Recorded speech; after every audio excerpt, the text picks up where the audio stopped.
excited for this next one. Throughout life, we've all got our ups and our downs, and a lot of times, truth is you end up with scars. Our next speaker is going to talk about those scars that we endure during life, how they can evoke pain, how they can evoke happiness. So give it up right now for Lisa Borchardt. Scars or stories? Share yours. Right, turn off the lights. We can lose our minds tonight. What's the dealio? I love when it's all too much. 5 a.m. turn the radio. Scars mark the chapters of our lives. Take this 5-minute journey with me as we journey through the types of scars and the importance of sharing your story. So I want you to take a moment right now to think about the scars on your body and think about the words and emotions that are evoked. Give me a shout out, quick. Okay, great, good, right? So we have different words that are attached to the different scars that we have. So let's journey through those. Let's talk about memories that are ignited by our scars. So I'm going to talk about this scar on my right hand. And it reminds me of my time at Lincoln Southeast High School. Woohoo! Right? Basketball practice in the 80s. Kim Till just tried to steal a ball from me. Oh, she didn't get it, but she got a chunk of my skin with her fingernail.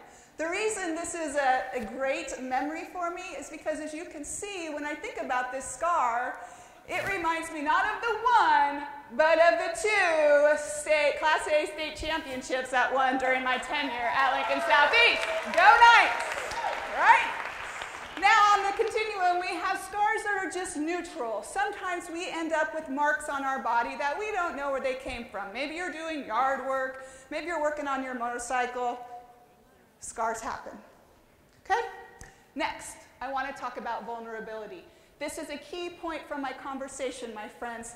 In order to heal and to move through the scars of our lives, we have to be vulnerable. Vulnerable with ourselves and vulnerable with other people. So I'm going to role model this for you.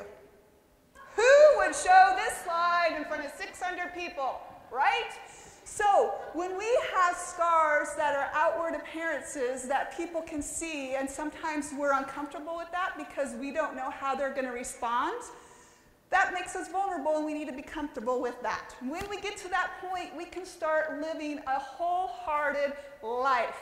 Brene Brown is a researcher and author from Houston, Texas. She talks about the 3 C's: courage, compassion, and connection to wholehearted living, incorporating our emotions with wholehearted living, and moving through to live an authentic, genuine life, right? She also says that sometimes that authenticity can be scary, right? Being real with people sometimes is a hard thing to do.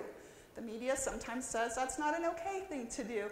And sometimes it's our scars that prevent us from being real, authentic, and genuine. The next type of scarring are those scars on our bodies that people can't see, but we know are there because they're covered from clothing. This came out of my body last summer.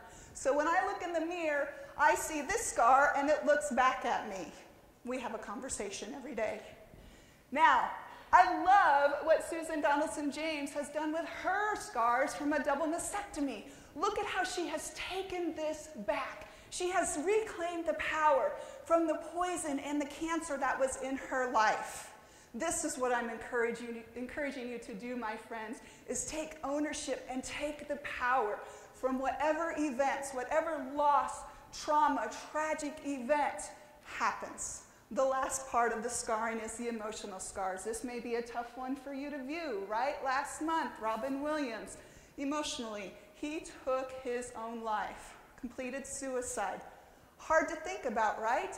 Different reasons why we have the emotional scars: mental illness, addiction, depression, from all different losses that we need to find our way to move through and to heal.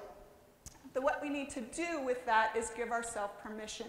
Permission to have the conversations with people so we can begin to heal. And to begin to heal and move forward, we need to start to grieve and mourn. Grief is that internal feelings, thoughts, and emotions that we have from those events that happen to us. Mourning is that outward expression, so getting it out. art, music, exercise, however you do it. Just like food, when we intake it, our emotions, we have to get them out. Take the advice here of Bishop Jakes.